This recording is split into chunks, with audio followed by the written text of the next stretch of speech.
बंदेश्वर सतगुरु रामपाल जी भगवान के शीशा में कोटि प्रणाम माले। बंदेश्वर कबीर परमात्मा परम ब्रह्म के शीशा में कोटि प्रणाम माले।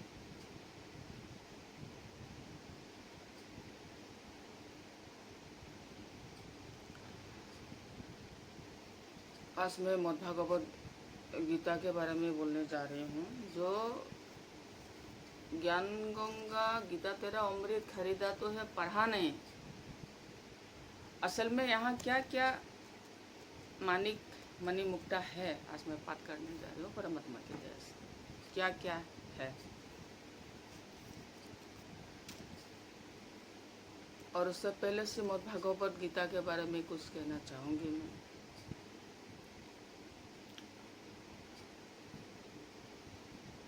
ये इस्कॉन वाला गीता है। ये इस्कॉन वाला गीता है। ये मनुष्यों ने ट्रांसलेशन किया है, मनुष्य ट्रांसलेटर है। तो जो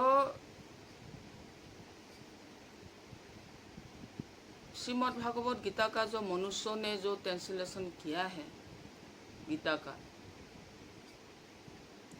वो लोग कहते आए हैं श्री कृष्ण अविनाशी है।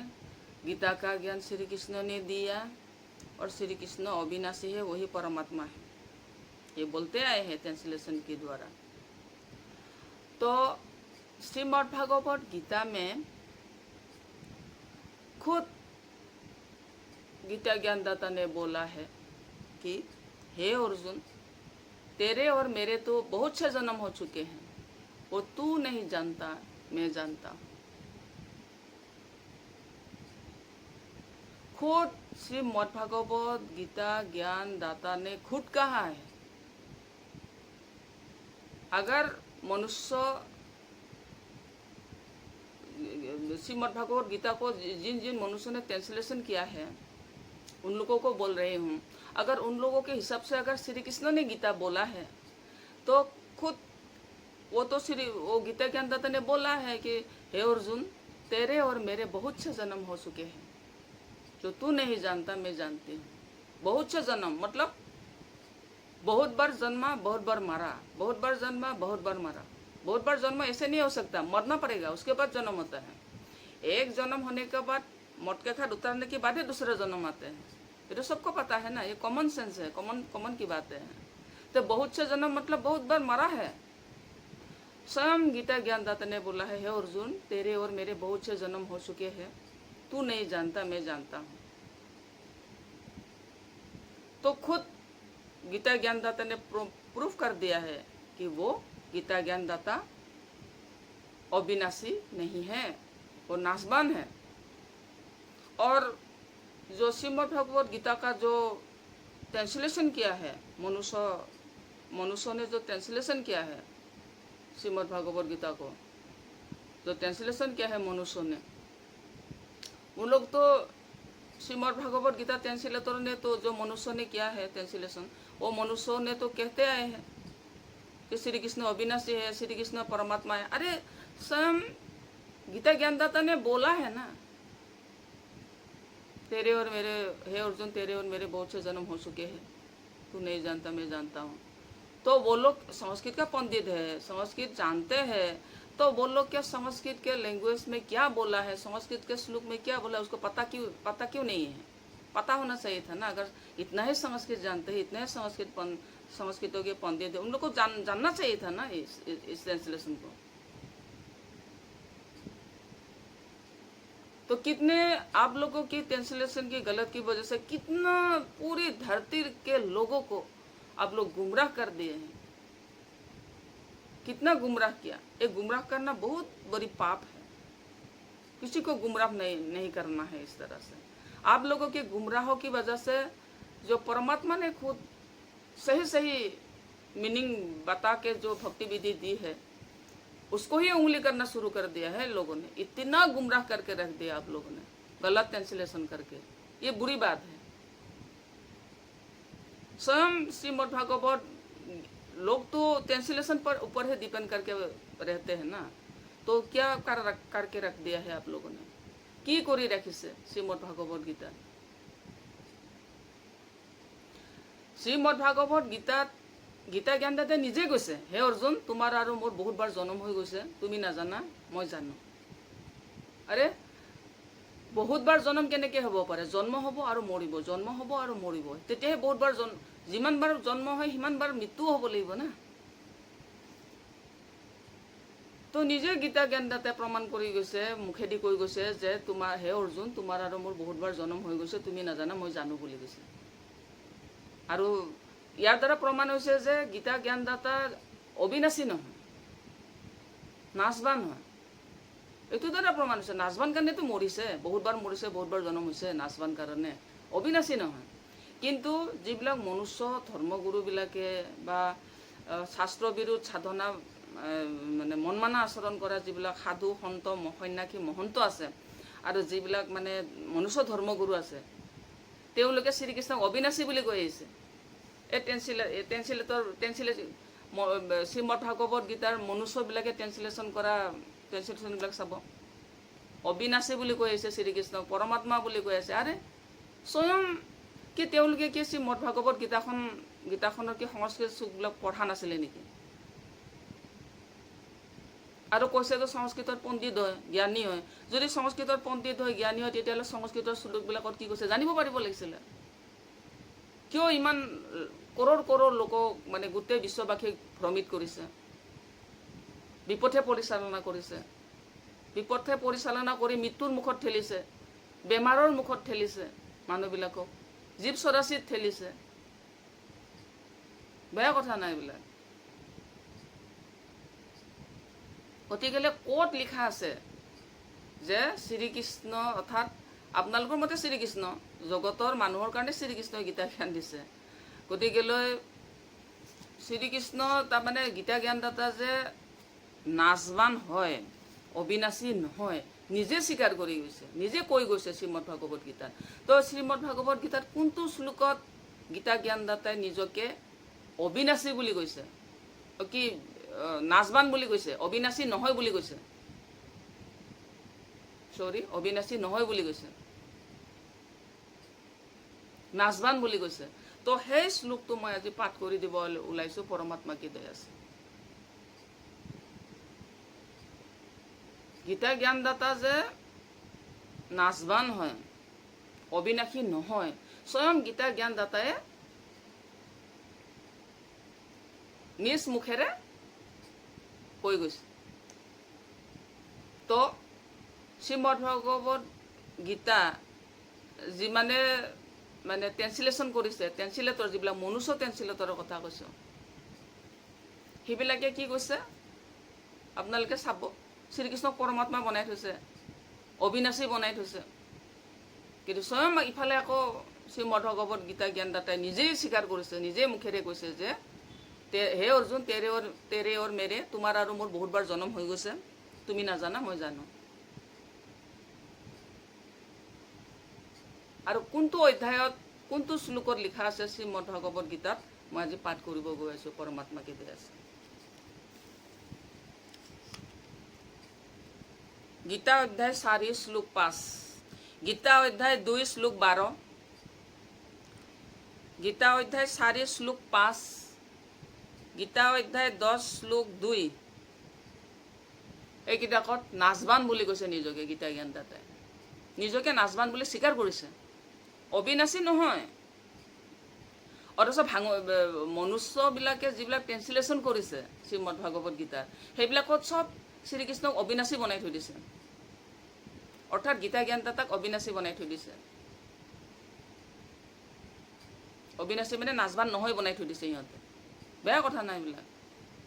তো কোনটো অধ্যায়ত মানে লিখা আছে মই পাঠ কৰি দিলোঁ, কোনটো অধ্যায়ত নিজে যে গীতা জ্ঞানদাতা জগতৰ মতে শ্ৰীকৃষ্ণ আৰু এই গীতা জ্ঞানদাতাৰ মানে কোনটো অধ্যায়ত নিজকে নাশবান বুলি নিজ মুখে স্বীকাৰ কৰিছে, নিজ মুখে কৈ গৈছে, সেই অধ্যায় আৰু শ্লোককেইটা পঢ়ি দিছোঁ।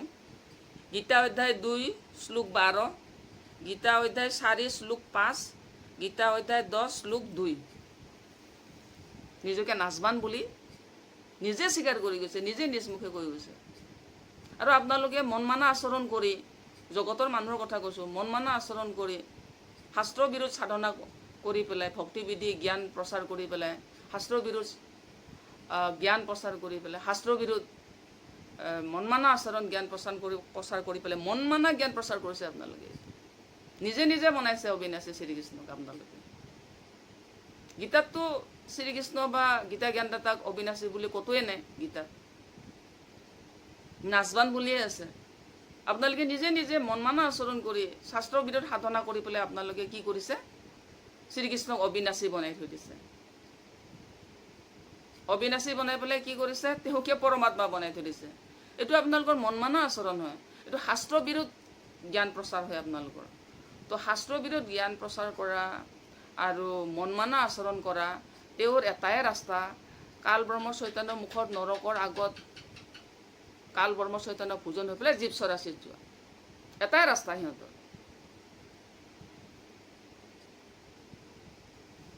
শ্ৰীমদ ভাগৱত গীতা অধ্যায় 4 শ্লোক 5, গীতা অধ্যায় 4 শ্লোক 5, বহুনি মে ব্যতীতানি জন্মানি তপছ অর্জুন तानि अहम वेद सर्वाणि न तम वेत्थ परंतप। श्लोक का ट्रांसलेशन देखो। परंतप, हे परंतप, अर्जुन अर्जुन, मैं मेरे, स और, स मने और है, तब तेरे, बहुनी में बतितानि जन्मानि तब च अर्जुन तानि अहम वेद सर्वाणि न त्वं वेत्थ परंतप। और मैं श्लोक पाठ कर देती हूँ। श्रीमद् भागवत गीता अध्याय 4 श्लोक 5, गीता अध्याय 4 श्लोक 5, बहुनी में व्यतीतानि जन्मानि तब च अर्जुन तानि अहम वेद सर्वाणि न तम वेत्थ परंतप। श्लोक का ट्रांसलेशन देखो। परंतप, हे परंतप, अर्जुन अर्जुन, मैं मेरे, स और, स मने और है, तब तेरे, न तेरे,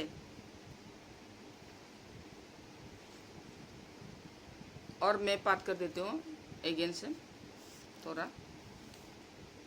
बहुनी में व्यतीतानि जन्मानि तब स अर्जुन तानि अहम वेद सर्वाणि न तम वेत्थ परंतप।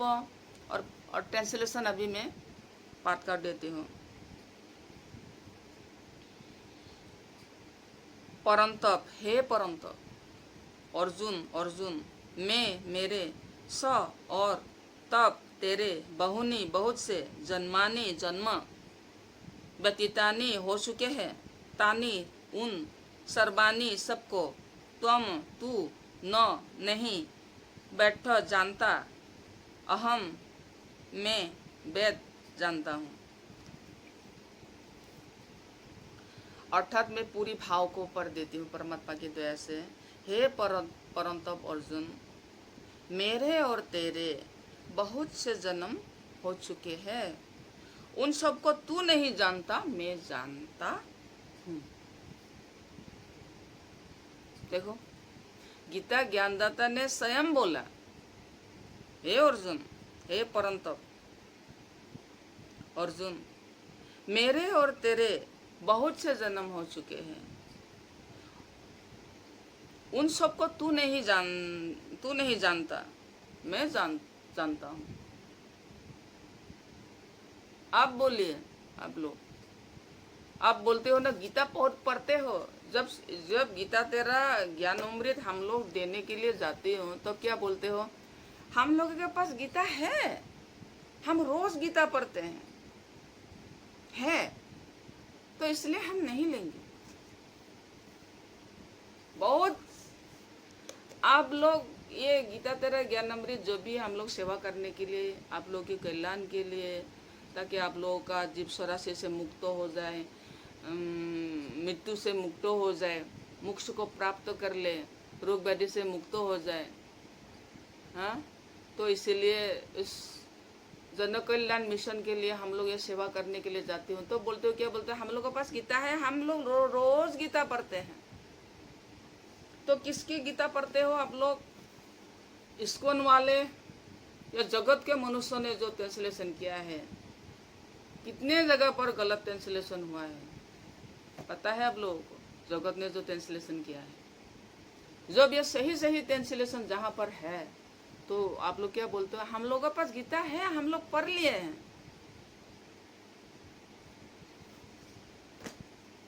तो आप लोगों ने इतने हजार हजार सालों से श्रीमद् भागवत गीता पढ़ा और यही ज्ञान हासिल किया आप लोगों ने। जो गीता ज्ञानदाता ने खुद को नासवान बोला, आप लोगों ने श्रीमद् भगवत गीता ज्ञानदाता को अविनाशी बना के ट्रांसलेशन करके रख दिया, परमात्मा बना के ट्रांसलेशन करके रख दिया। इतना तक ही ज्ञान हासिल किया आप लोगों ने।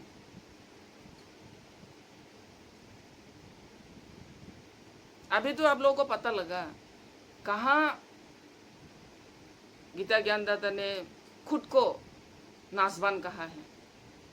अविनाशी नहीं है वो, उसका भी जन्म मृत्यु में है वो भी, क्योंकि विष्णु का अवतार है श्री कृष्ण,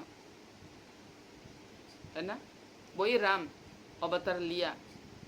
तो उन लोगों का तो मृत्यु हुआ, श्री कृष्ण का तो मृत्यु हुआ, सभी को पता है। जितने जितने भी शास्त्र पढ़ते हैं उन लोगों को अच्छी तरह पता है श्री कृष्ण का मृत्यु हुआ है, व्याध के बाण से मृत्यु हुआ है, सबको पता है। पता नहीं है क्या? श्री कृष्ण को व्याध के तीर से मौत के घर उतर गया है जिस श्री कृष्ण की, उसको आप लोग जी जान लगा रहे हैं अविनाशी बनाने के लिए, परमात्मा बनाने के लिए। ट्रांसलेशन गलत हो जाए तो हो जाए, तो श्री कृष्ण को ही परमात्मा बनाएंगे, श्री कृष्ण को ही अविनाशी बनाएंगे। ये आप लोग का मनमाना आचरण है, शास्त्र विरुद्ध आचरण है, शास्त्र विरुद्ध ज्ञान है, मनमाना ज्ञान है आप लोगों का। और इस मनमाना ज्ञान का नतीजा आप लोगों को पता है, उसका रास्ता एक ही है, काल ब्रह्म शैतान के मुख उबला हुआ आग में, नरक में भोजन बन के जीव स्वराशि में जाना। एक ही रास्ता है उन लोगों का, जो शास्त्रों विरुद्ध साधना, शास्त्रों विरुद्ध ज्ञान, शास्त्रों मनमाना आचरण, मनमाना ज्ञान प्रसार करते हैं। प्रसार करना भी पाप है, लेकिन मैं बोल देती हूँ, प्रसार करने वाले मनमाना आचरण, शास्त्रों विरुद्ध साधना जो प्रसार करेगा, गुरु बन के, साधु महान संत बन के, वो पक्का नरक में जाएगा। काल ब्रह्म शैतान का उबला हुआ आग के तप्तशिला नरक में जाके जीव स्वराशि में जाना तय है उन लोगों का, पक्का जाएगा वो। प्रसार करना भी, और परमात्मा के ज्ञान को उंगली करने मात्र ही वो नरक का दरवाजा खोल लिया, समझो, जीव स्वराशि का रास्ता खोल लिया। एकदम सही सही बता रहे हैं। शास्त्रों विरुद्ध साधना, मनमाना शास्त्रों विरुद्ध साधना, पूजा भक्ति विधि, शास्त्रों विरुद्ध ज्ञान और मनमाना भक्ति विधि, पूजा साधना, मनमाना ज्ञान प्रसार करना भी पाप है। वो पूरा पक्का काल ब्रह्म शैतान के तप्तशिला नरक में उबला हुआ आग में काल ब्रह्म खाएगा, खा के क्या करेगा, जीव स्वराशि में डाल देगा। उन लोगों का वही रास्ता है, दूसरा रास्ता कोई दूसरा रास्ता मिलने वाला नहीं है। मनुष्य का एकमात्र लक्ष्य और उद्देश्य है क्या? जो सच्चा भगत है, मैं बोल देती हूँ, सच्चा भगत जो है, जो परमात्मा का सच्चा दास दासी है, उन लोग का एक ही उद्देश्य है, जरा और मृत्यु से मुक्त होना। जरा मतलब वृद्ध अवस्था, और मृत्यु से मुक्त होना, अर्थात मृत्यु से मुक्त मतलब जीव स्वराशि जाने से मुक्त होना। यही उसका, उन लोगों का लक्ष्य और उद्देश्य है। दूसरा कोई माया नहीं मांगते। परमात्मा जब धरती पर आए थे, कबीर परमात्मा, गरीब जुलाहा का लीला किया, क्योंकि माया साथ लेके परमात्मा नहीं रहते, क्योंकि अनंत कितना धनी है, अनंत ब्रह्मांड को धारण पोषण करने वाला, खिलाने वाला, देने वाला है कबीर परमात्मा। लेकिन खुद जब धरती पर आए थे गरीब जुलाहा बन के, लीला किया, क्योंकि माया साथ में लेके नहीं घूमते, क्योंकि माया अहंकारी बना देते हैं लोगों को। तो इसलिए नरसिंह जी को सारे माया हटा दिया परमात्मा ने आके, माया से दूर रखते हैं कि माया बहुत बड़ी शत्रु है मनुष्य की। सही है, लेकिन जो जरूरत है मालिक देगा ना, जितना जरूरत है मालिक देगा, अवश्य देगा। तो और दूसरा देखिए, अभी ये आप लोगों को पता लग गए होंगे, श्रीमद् भागवत गीता में श्रीमद् भागवत गीता ज्ञानदाता ने खुद कहा है वो नासवान है, अविनाशी नहीं है। देखो और एक बार पढ़ती हूँ परमात्मा की दया से। बहुनी में व्यतीतानि जन्मानि तब स अर्जुन, तानि अहम वेद सर्वाणि न तम वेत्थ परंतप। इतना सुंदर बोला है, हे परंतप अर्जुन, मेरे और तेरे बहुत से जन्म हो चुके हैं, उन सबको तू नहीं जानता, मैं जानता हूं। जो खुद बोला उसको ही मनमाना आचरण करने वाला, शास्त्र विरुद्ध साधना करने वाला साधु संत महंत और मनुष्य धर्म गुरु ने क्या बोलता है, अविनाशी है, परमात्मा है। ये आप लोगों का मनमाना आचरण है और शास्त्र विरुद्ध ज्ञान है, मनमाना ज्ञान है आप लोगों का, ऐसे नहीं चलने वाला है। जो आप ऐसा करके आप लोगों ने परमात्मा के संविधान को उल्लंघन किया है, और परमात्मा का संविधान को उल्लंघन करने का नतीजा जानते हो आप, सीधा नरक होके, काल तप्तशिला नरक होके काल ब्रह्म शैतान के उबला हुआ आग में जल के जिंदा जलाते हैं। मृत्यु के बाद बांध के ले जाके साबुक से मार के तप्तशिला नरक में गिरा के उबलते हुआ आग में गिरा के खाता है काल ब्रह्म शैतान। मैंने खुद देखा है अपने आंखों से, तप्तशिला नरक भी गई मैं परमात्मा की दया से, मालिक लेके गए गुरुजी मुझे, तप्तशिला नरक भी दिखाया मुझे। कितना जाना नहीं चाहते, साबुक से मारते हैं। जो मृत्यु होते हैं जीवात्मा को बांध के ले जाते हैं। जीवात्मा किसको कहते हैं? सूक्ष्म शरीर के अंदर जो अमर आत्मा बंदी है, सूक्ष्म शरीर के साथ अमर आत्मा को, बंदी अमर आत्मा को जीवात्मा बोलते हैं। जीवात्मा को देखने के लिए जो जिंदा था तब जैसा शरीर होता है वैसे ही दिखते हैं, सेम दिखते हैं सूक्ष्म शरीर। तो सूक्ष्म शरीर के अंदर बंदी अमर आत्मा, मृत्यु के बाद भी अमर आत्मा का बंदी खुला नहीं हो जाता। एक बात ध्यान रखिएगा, मृत्यु के बाद भी, अभी तो इसके शरीर के अंदर सूक्ष्म शरीर है, सूक्ष्म शरीर के अंदर अमर आत्मा बंदी है, स्पाइरल लैंडिंग ऐसा करके रहते हैं, न कुछ कर पाते हैं न किया। तो मृत्यु के बाद क्या होता है, सूक्ष्म शरीर इस स्थूल शरीर से बाहर निकल जाते हैं और उस सूक्ष्म शरीर के अंदर क्या होता है, अमर आत्मा बंदी है। मृत्यु के बाद भी अमर आत्मा का बंदी खुला नहीं होता। ध्यान रखिए, इस ध्यान से सुनिए, ये खुला नहीं हो जाता। अगर खुला होता तो जीव जंतु कुत्ते गधे स्वर के शरीर में जाएगा अमर आत्मा होके, अविनाशी अमर आत्मा होके? कभी नहीं जाएगा। तो उस बंदी को खुलना बहुत जरूरी है। उस बंदी को खुलने का मंत्र विधि, मंत्र, गुरु मंत्र, भक्ति विधि, पूजा साधना है तो पूज्य परमात्मा रामपाल जी गुरुदेव दे रहे हैं। जब एक बार अमर आत्मा का बंदी खुला हो जाए, जो आप है, जो मुसलमान के शरीर में भी बंदी हो, हिंदू के शरीर में भी बंदी हो, सिख ईसाई के, हर विश्व में जितने भी मनुष्य है, हर एक मनुष्य के शरीर में अमर आत्मा जो बंदी है, वो वही बंदी अमर आत्मा ही आप है। आप ही वो मुसलमान है, आप ही वो हिंदू है, आप ही वो सिख ईसाई है। उसको खोलना पड़ेगा आप लोग। शरीर को सजा के जो जाति क्रिया, वो तो काल ब्रह्म शैतान का जाल है, वो छाल है उसका। काल ब्रह्म शैतान ने जाति इसलिए क्रिएट किया ताकि क्या करते हैं, काल ब्रह्म शैतान को रोज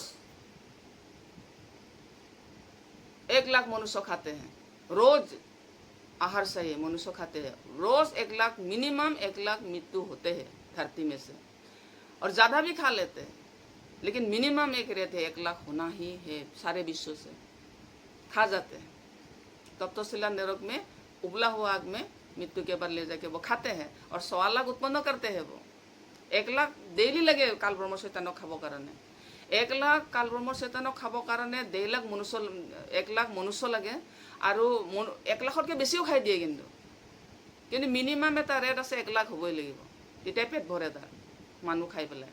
তো সেইকাৰণে মানুহৰ মৃত্যু হয়, সেইকাৰণে মানুহৰ মৃত্যু এই মানুহ খাবৰ কাৰণে। তো মৃত্যুৰ পিছতো কি হৈ যায়, সূক্ষ্ম শৰীৰটো খাই দিয়ে, বন্দী অমৰ আত্মাটো থাকে ন, সূক্ষ্ম শৰীৰটো খাই দিয়াৰ লগে লগে বন্দী অমৰ আত্মাটো থাকিব নে নাথাকিব? সেই বন্দীৰ আত্মাটো বন্দী অৱস্থাতে আকৌ জীৱ চৰাচিত ভৰাই দিয়ে, জীৱ জন্তু কুত্তা গাধ চুৱেৰ পোকা পেলুৰ ভিতৰত সোমাই দিয়ে কালব্ৰহ্মৰ চৈতানে। কালব্ৰহ্মৰ চৈতানৰে দুচৰা ৰূপ হয় যম, দুচৰা ৰূপ হয়। তো জীৱ চৰাচিত দালি দিয়ে। তো যিবিলাকে শাস্ত্ৰবিৰোধ সাধনা মনমানা ভক্তিবিধি মনমানা ভক্তিবিধি পূজা সাধনা, শাস্ত্ৰবিৰোধ সাধনা ভক্তিবিধি পূজা এইবোৰ প্ৰচাৰ কৰি আছে, চব জীৱ চৰাচিত যাব। কালব্ৰহ্মৰ চৈতানৰ মুখত উবলা হোৱা আগত হেৰি হৈ পেলাই, ভোজন হৈ পেলাই, তপ্তশিলা নৰকৰ মুখেদি হৈ পেলাই জীৱ চৰাচি পুৰা পাক্কা। কাৰণ কিয়, যিবিলাক মনুষ্য ধৰ্মগুৰু আৰু যিবিলাক মানে হেৰি শাস্ত্ৰবিৰোধ সাধনা মনমানা আচৰণ কৰি থকা সাধু সন্ত মহন্ত কথা কৈছোঁ, যিবিলাক প্ৰচাৰ চলাই আছে মনমানা জ্ঞান, তাৰপাছত আকৌ শাস্ত্ৰবিৰোধ জ্ঞান যিবিলাক প্ৰচাৰ চলাই আছে, মনুষ্য ধৰ্মগুৰুবিলাকে যিবিলাকে চলাই আছে, সিহঁতৰ পূৰা এটাই ৰাস্তা, তপ্তশিলা নৰকত আগত জিন্দা উতলি কেনে, শাস্তিটো কিমান দিব আৰু মই বৰ্ণনা নকৰোঁ, গৰুৰ পুৰাণ পঢ়িব আপোনালোকে জানিব। তো তাতে দি পেলাই জীৱ চৰাচি পুৰা পাক্কা। প্ৰচাৰ কৰিলেও সেইটো ৰাস্তা পাব, যিবিলাকে শাস্ত্ৰবিৰোধ সাধনা ভক্তিবিধি পূজা মনমানা ভক্তিবিধি পূজা জ্ঞান শাস্ত্ৰবিৰোধ সাধনা জ্ঞান প্ৰচাৰ কৰি আছে, সেইবিলাকো জীৱ চৰাচিত যাব কালব্ৰহ্মৰ চৈতানৰ তপ্তশিলা নৰক হৈ পেলাই। আৰু যিবিলাকে সেইবিলাক আচৰণ কৰি আছে, শাস্ত্ৰবিৰোধ সাধনা ভক্তিবিধি কৰি আছে, শাস্ত্ৰবিৰোধ জ্ঞান লৈ পেলাই, আৰু যিবিলাক মনমানা ভক্তিবিধি পূজা সাধনা কৰি আছে, মনমানা জ্ঞান প্ৰচাৰ কৰি সেইবিলাকো পূৰা তপ্তশিলা নৰকৰ আগত জিন্দা উতলি কিনে জীৱ চৰাচি যোৱা ৰাস্তাটো পূৰা পাকা। কাৰণ কিয়, সিহঁতে কবিৰ পৰমাত্মাৰ সংবিধান উলংঘন কৰিছে সিহঁতে।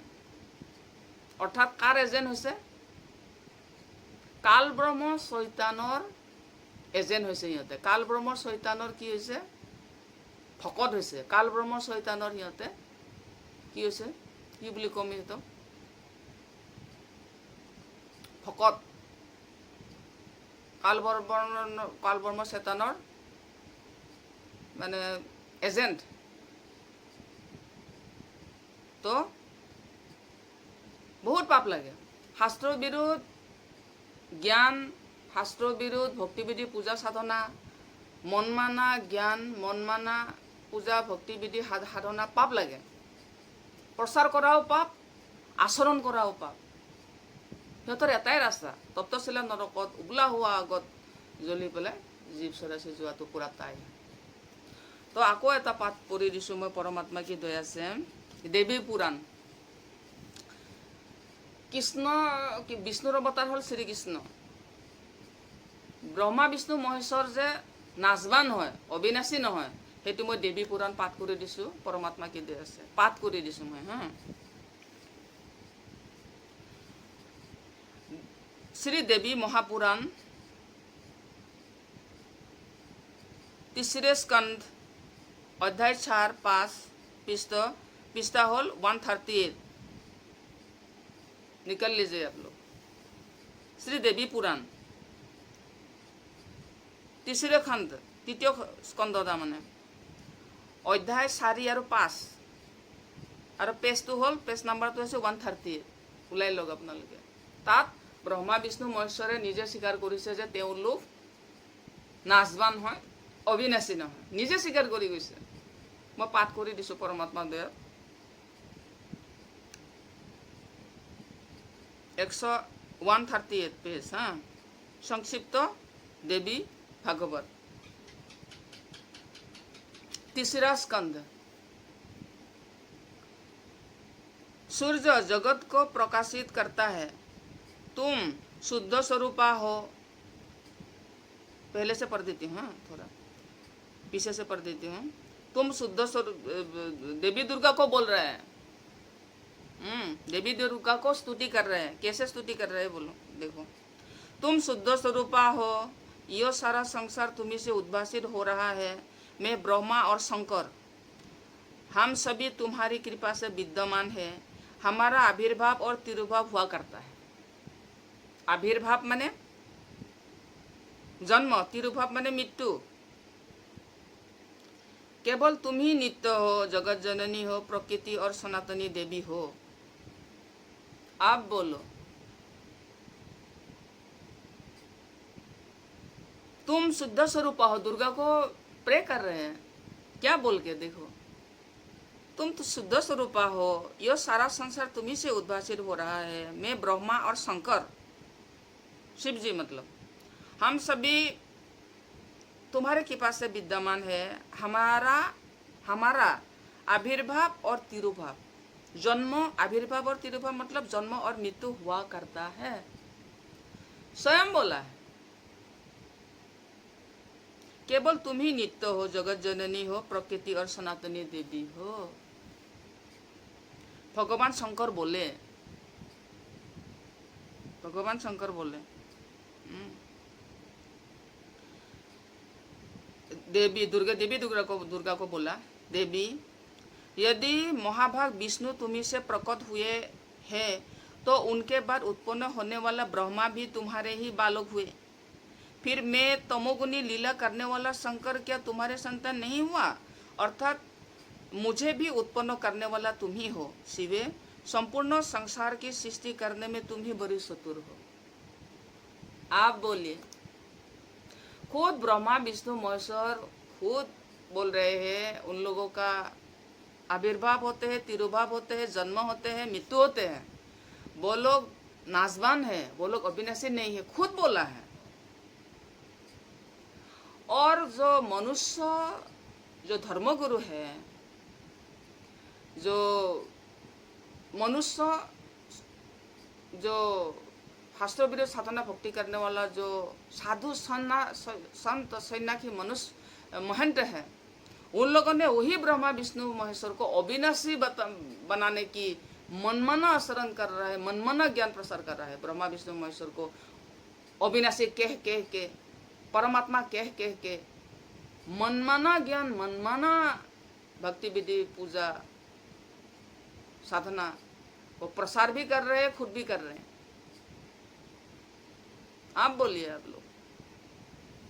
आप लोग हजार सालों से कहाँ था? ये लाइन पढ़ा नहीं था कभी क्या? या आप लोगों को संस्कृत नहीं जानते हो, या संस्कृत आप लोगों को मालूम नहीं?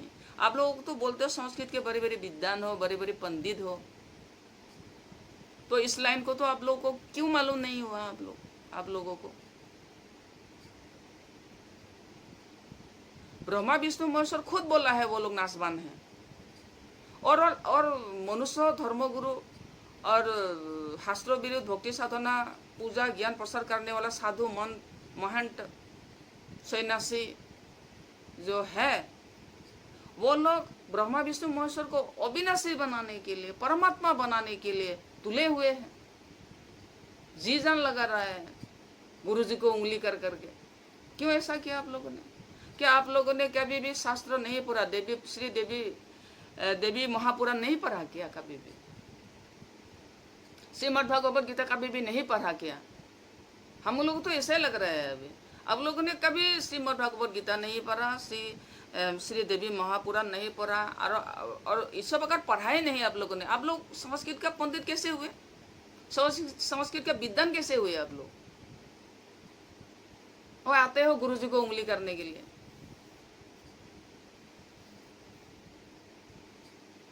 कहाँ थे आप लोग इतने हजार सालों से, जो ऐसे चलते आ रहे हैं? आप बोलिए, आप लोग खुद बोला है ब्रह्मा विष्णु महेश्वर, हमारे आविर्भाव और तिरुभाव हुआ करता है। और देवी दुर्गा ब्रह्मा विष्णु महेश्वर का माता है, खुद बोला है। क्या गुरुजी ने बनाया है क्या? आप लोग क्या बोलते हो? गुरुजी को उंगली करते हो आप लोग। गुरुजी ने बनाया है क्या? वो खुद ब्रह्मा विष्णु महेश्वर ने स्वयं बोला है। उन लोगों का आविर्भाव और तिरुभाव हुआ करता है, वो लोग नासवान है। और आप लोग क्या करते हो? ब्रह्मा विष्णु महेश्वर अविनाशी है, परमात्मा है, इस ज्ञान को प्रसार करने में जी जान लगा रहे हो आप लोग। गुरुजी के ज्ञान को विरोध करते हो, उंगली करते हो। क्या आप लोगों ने कभी शास्त्र नहीं पढ़ा? श्रीमद् भगवद गीता नहीं पढ़ा? आप लोग अगर संस्कृत के पंडित हो, इतना ज्ञानी हो, तो आप लोगों को तो ये पाठ में ये पाठ नहीं पढ़ा क्या आप लोगों ने कभी भी? वो आ जाते हो गुरुजी को उंगली करने के लिए। ब्रह्मा विष्णु महेश्वरे निजे কৈছে, গম পাইছে না? ব্ৰহ্মা বিষ্ণু মহেশ্বৰে নিজেই কৈছে শ্ৰীদেৱী মহাপুৰাণত 138 পৃষ্ঠা, যে দেৱী দুৰ্গাক স্তুতি কৰি কৈছে ব্ৰহ্মা বিষ্ণু মহেশ্বৰ, তাৰমানে সিহঁতে কৈছে যে ব্ৰহ্মা বিষ্ণু মহেশ্বৰে নিজে কৈছে আমি নাচবা নহয়, আমাৰো তিৰুভাৱ আৰু আৱিৰ্ভাৱ হয়, অৰ্থাৎ জন্ম আৰু মৃত্যু হয়, নিজেই কৈছে। আৰু এই মনুষ্য ধৰ্মগুৰু যিবিলাক শাস্ত্ৰ বিৰোধ সাধনা ভক্তিবিধি পূজা শিকাই থকা মনুষ্য ধৰ্মগুৰু আৰু শাস্ত্ৰ বিৰোধ জ্ঞান প্ৰচাৰ কৰি থকা মনুষ্য ধৰ্মগুৰু, সাধু মহন্ত মানে সন্যাসী, এইবিলাকৰ কথা কৈছোঁ মই, যিবিলাকে শাস্ত্ৰ বিৰোধ সাধনা ভক্তিবিধি পূজা আৰু শাস্ত্ৰ বিৰোধ জ্ঞান প্ৰচাৰ কৰি আছে। তেওঁলোকে কি এইবিলাক পঢ়া নাছিলে নেকি কোনোদিন? ইয়াতো খুব সুন্দৰকৈ লিখা আছে যে ব্ৰহ্মা বিষ্ণু মহেশ্বৰৰ জন্ম আৰু মৃত্যু হয় আৰু দেৱী দুৰ্গাৰ সন্তান হয় ব্ৰহ্মা বিষ্ণু মহেশ্বৰ, লিখা আছে ইয়াতে। নিজে স্বীকাৰ কৰিছে না, ব্ৰহ্মা বিষ্ণু মহেশ্বৰে নিজে কৈছে ইয়াতে।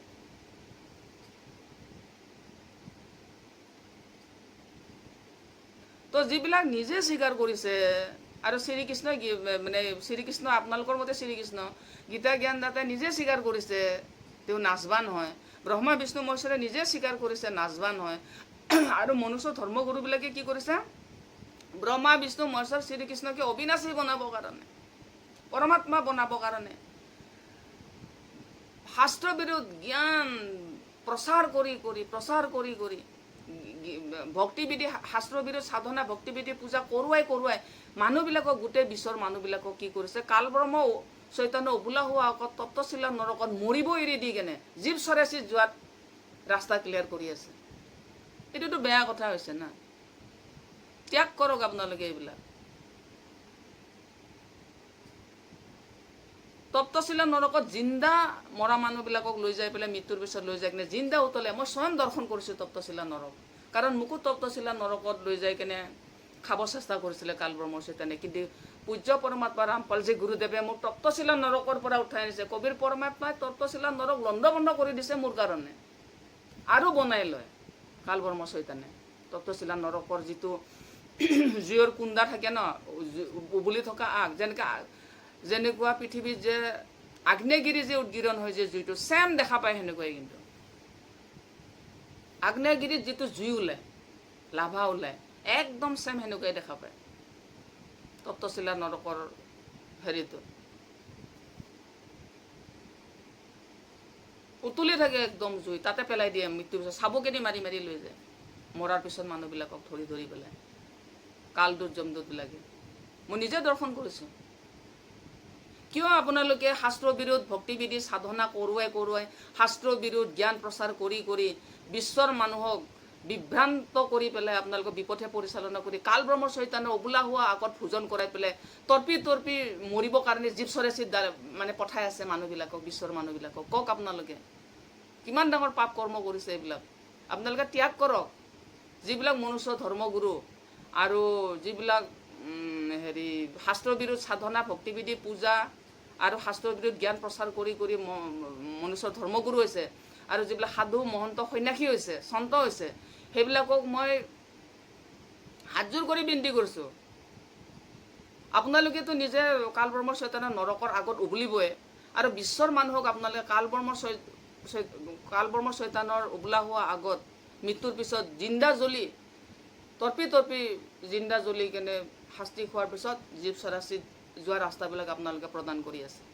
এইবিলাক কৰি ত্যাগ কৰক আপোনালোকে এইবিলাক অতি শীঘ্ৰে ত্যাগ কৰক নহ'লে আপোনালোকো পৰিয়ালৰে সৈতে কালব্ৰহ্ম চৈতন্যৰ ভোজন হৈ পেলাই জীৱ চৰাচীত যোৱাটো পাক্কা আৰু লগত আপোনালোকে যি বিশ্বক বিভ্ৰান্তি কৰিছে বিশ্বৰ যিবিলাক মানুহ তেওঁলোকক অনুকৰণ কৰিছে সেই শাস্ত্ৰবিৰোধ সাধনা ভক্তিবিধি জ্ঞান প্ৰচাৰ কৰি থকা মনুষ্য ধৰ্মগুৰু সাধু সন্ত সন্যাসী এইবিলাকক যোনে অনুকৰণ কৰিব তেওঁলোকৰ যিবিলাক অনুগামী হ'ব তেওঁলোকক যোনে ফ'ল' কৰিব তাৰমানে সিহঁতৰ মতে চলিব সিহঁতৰ মতে ভক্তিবিধি পূজা সাধনা কৰি কণ্টিনিউ কৰি থাকিব তেওঁলোকো কালব্ৰহ্মৰ চৈতন্য উবলা হোৱা আগত ভোজন হৈ পেলাই জীৱ চৰাচীত যোৱাটো পাক্কা আৰু বাৰ বাৰ জন্ম হয় বাৰ বাৰ মৰ নতুন নতুন মাক বাপেক গ্ৰহণ কৰিব লাগিব জীৱ চৰাচীত যোৱা মানে নতুন নতুন মাক এবাৰ কুকুৰৰ সন্তান হ'লে কুকুৰৰ মাক পালে চৰাইৰ সন্তান হ'লে মানে চৰাইৰ মাক বাপেক পালে না মনুষ্যৰ সন্তান মনুষ্য জনম দুৰ্লভ মনুষ্য জনম এবাৰ পায় মাত্ৰ লাখ লাখ কৰোৰ জন্মৰ পিছত এবাৰ মনুষ্য জন্ম পায় বাৰ বাৰতো নাপাব আৰু মনুষ্য জন্মত যদি আপোনালোকে এই কালব্ৰহ্মৰ চৈতন্যৰ মুখত ভোজন হোৱা আৰু জীৱ চৰাচীত যোৱাৰ পৰা বাচিব নোৱাৰে মৃত্যুৰ পৰা বাচিব নোৱাৰে আপোনাৰ যিটো স্পাইৰেল বাণ্ডিং আছে এইটো খুলি ল'ব নোৱাৰে তেতিয়াহ'লে বাৰ বাৰ এই পৃথিৱীতে চৈতন্যৰ লোকতে এবাৰ চৰাইৰ সন্তান হ'ব এবাৰ কুকুৰ বিকুৰী জীৱ জন্তুৰ সন্তান হ'ব এবাৰ বোলে মনুষ্যৰ সন্তান হোৱাটোতো বহুত ভাগ্যত পায় কিমান কৰোৰ জীৱ চৰাচীত যোৱাৰ পিছত এবাৰ মনুষ্য জন্ম পাব আপোনালোকে আৰু মনুষ্য জন্মতে যদি সেই স্পাইৰেল বাণ্ডিংটো খুলি ল'ব নোৱাৰে আৰু আপোনালোকে আৰু কৰোৰ জন্ম লৈ আপোনালোকে জীৱ চৰাচীত যাব লাগিব কোনোবা গছ হৈ থিয় হৈ থাকিব পকা পিলু হৈ ৰেংকি থাকিব গতিকে আপোনালোকে পৰিত্যাগ কৰক এইবিলাক আপোনালোকে যিবিলাকে শাস্ত্ৰবিৰোধ ভক্তিবিধি পূজা সাধনা শাস্ত্ৰবিৰোধ জ্ঞান প্ৰচাৰ কৰি আছে কৰি মনুষ্য ধৰ্মগুৰু হৈ আছে আৰু যিবিলাক সাধু সন্যাসী মহন্ত হৈ আছে আপোনালোক সাৱধান কিন্তু আপোনালোকৰ কাৰণে এটাই ৰাস্তা মুকলি হৈ আছে কালব্ৰহ্মৰ চৈতন্যৰ ভোজন হৈ পেলাই জীৱ চৰাচীত যোৱা গীতা জ্ঞানদাতাই যেতিয়া বিৰাট ৰূপ ধাৰণ কৰিছিলে তেতিয়া অৰ্জুনে কৈছে ন কি দেখা পাইছে এই সাধু কৈছে যে যিবিলাকে এই বিৰাট ৰূপ ধৰাজনক অৰ্জুনে কৈছে যে যিবিলাকে আপোনাক ভক্তি কৰি আছে পূজা কৰি আছে সেই সাধু সন্যাসীবিলাককো আপুনি খাই আছে কিছুমান আপোনাৰ দাঁতত লাগি আছে কিছুমান দাড়িত ধৰি লটকি আছে কৈছে ন গীতা জ্ঞানদাতাত অৰ্জুনে কৈছে না বৰ্ণনা কৰিছে ন এই শ্ৰীকৃষ্ণ যেতিয়া বিৰাট ৰূপ ধাৰণ কৰিছিলে তেতিয়া সেই বিৰাট ৰূপটো কি দেখা পাইছিলে অৰ্জুনে বৰ্ণনা কৰিছে ন যিবিলাক মনুষ্য সাধু সন্যাসী পৃথিৱীত যিমান মানুহ আছে সিহঁতে যিবিলাক আপোনাক ভক্তি কৰি আছে আপুনি সিহঁতকে খাই আছে কিছুমান আপোনাৰ দাঁতৰ চেপাত লাগি আছে কিছুমান দাড়িত ধৰি লটকি আছে মুখলৈকে গৈছে মুখৰ ভিতৰত সোমাই গৈছে আৰু আপুনি এইবোৰ বাৰে বাৰে খাই পেলাই সোৱাদ লৈছে আপোনালোকে কি গীতা শ্ৰীমদ ভাগৱত গীতা পঢ়া নাই নেকি অৰ্জুনেতো বৰ্ণনা কৰি দিছে না তেতিয়া কৈছে কি আপুনি কোন হয় তেতিয়া অৰ্জুনে প্ৰশ্ন কৰিছে যেতিয়া শ্ৰীকৃষ্ণ বিৰাট ৰূপ ধাৰণ কৰিছিলে আপুনি কোন হয় যিবিলাক সাধু সন্যাসী মহন্ত বা যিবিলাকে মনুষ্যই আপোনাক সিহঁতৰ সুৰক্ষাৰ বাবে আপোনাকে ভক্তি কৰি আছে ওম ওম মন্ত্ৰ জপি পেলাই তো সিহঁতকে আপুনি খাই আছে আপুনি কোন হয় অৰ্জুনে প্ৰশ্ন কৰিছিলে শ্ৰীকৃষ্ণ যেতিয়া বিৰাট ৰূপ ধাৰণ কৰিছিলে এতিয়া আপোনালোকে নিজে চিন্তা কৰি চাওক আপোনালোকে নিজেতো কালব্ৰহ্ম চৈতন্যৰ উবলা হোৱা আগত ভোজন হয় তপ্তশীলা নৰকত উবলা হোৱা আগত উতলি পেলাইতো খাবই আপোনালোকক খাই পেলাই আপোনালোকৰ জীৱ চৰাচীততো আপোনালোকে যাবই পৰিয়ালৰ সৈতে লগতে বিশ্বৰ মানুহকো সেই তপ্তশীলা নৰকত কালব্ৰহ্ম চৈতন্যৰ ভোজন হৈ পেলাই জীৱ চৰাচীত যোৱা ৰাস্তাটো কিয় প্ৰদান কৰি আছে আপোনালোকে মনুষ্য ধৰ্মগুৰুবিলাকৰ কথা কৈছে যিবিলাকে শাস্ত্ৰবিৰোধ সাধনা ভক্তিবিধি পূজা শাস্ত্ৰবিৰোধ জ্ঞান প্ৰচাৰ কৰি আছে যিবিলাক মনুষ্য ধৰ্মগুৰুৱে আৰু যিবিলাক সাধু সন্যাসী সন্তই শাস্ত্ৰবিৰোধ সাধনা শাস্ত্ৰবিৰোধ জ্ঞান প্ৰচাৰ কৰি আছে শাস্ত্ৰবিৰোধ ভক্তিবিধি পূজা সাধনা কৰি আছে সেইবিলাকক কৈছোঁ মই আপোনালোকে নিজেতো তপ্তশীলা নৰকত যাবই কালব্ৰহ্ম চৈতন্যৰ ভোজন হ'বই পৰিয়ালৰে সৈতে আৰু জীৱ চৰাচীততো যাবই আৰু লগতে আপোনালোকক যিবিলাক অনুসৰণ কৰিছে যিবিলাক ফ'ল' কৰি আছে আপোনালোকক দেখি যিবিলাকে কৰি আছে বৰ্তমানলৈকে শাস্ত্ৰবিৰোধ সাধনা ভক্তিবিধি পূজা তেওঁলোককো সাঙুৰিছে আপোনালোকে তপ্তশীলা নৰকত ভোজন হৈ পেলাই জীৱ চৰাচীত যাবৰ কাৰণে ত্যাগ কৰক আপোনালোকে হাত জৰি বিনতি বন্ধ কৰক এইবিলাক যিমান পাৰে মানুহৰ কল্যাণ কৰিব লাগে মানুহৰ ভাল কৰিব লাগে বেয়া কৰিব নালাগে ন বেয়া কথা এইবিলাক কিয় ক্ষতি কৰিছে ইমান ক্ষতি কিয় কৰিছে মনুষ্যবিলাকক পৃথিৱীৰ মনুষ্যবিলাক আপোনালোকতো সপৰিয়ালে সৈতে যাব আপোনালোকৰ লগতে গোটেই বিশ্বৰ মানুহ কিয় সাঙুৰিছে আৰু গুৰুজীক উংলি কৰি আছে, আপোনালোকে প্ৰশ্ন কৰি আছে, বাৰে বাৰে বিৰোধ কৰি আছে। আপোনালোকে পৰমাত্মাৰ সংবিধান উলংঘন কৰি আছে, কিন্তু আপোনালোকে অতি শীঘ্ৰে ত্যাগ কৰক এইবিলাক। আহক, আমি সকলোকে আমন্ত্ৰণ জনাই আছোঁ, সকলোকে বিশ্বৰ যিবিলাকে শাস্ত্ৰবিৰোধ সাধনা ভক্তিবিধি পূজা কৰি থকা সাধু মহন্ত সন্যাসী আৰু যিবিলাক মানে মনুষ্য ধৰ্মগুৰু আছে, ঈশ্বৰে সৈতে আমি আমন্ত্ৰণ জনাইছোঁ। অনন্ত ব্ৰহ্মাণ্ড ৰচয়িতা মানে পৰমাত্মা, পৃথিৱীত পূজ্য পৰমাত্মা ৰামপালজী গুৰুদেৱ হৈ আহিছে, তেওঁৰ চৰণত ধৰক।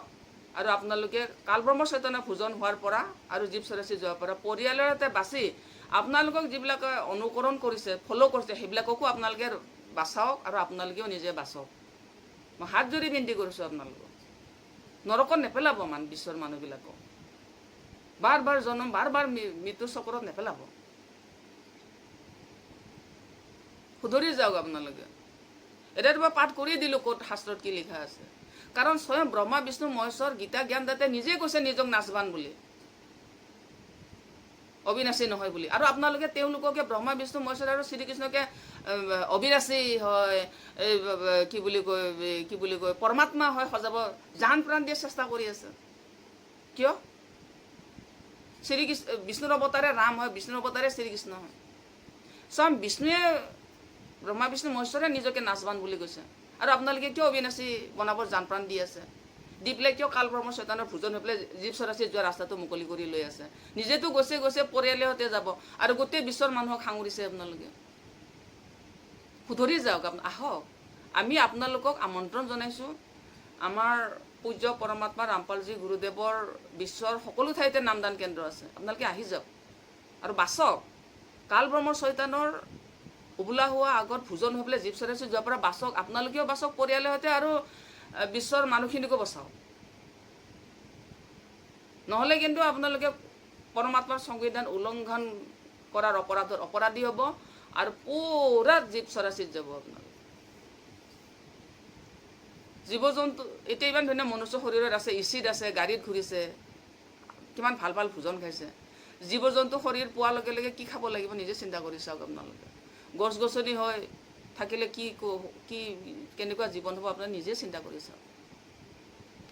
আমাৰ মনুষ্যৰ একমাত্ৰ লক্ষ্য আৰু উদ্দেশ্য হ'ল কি হয়?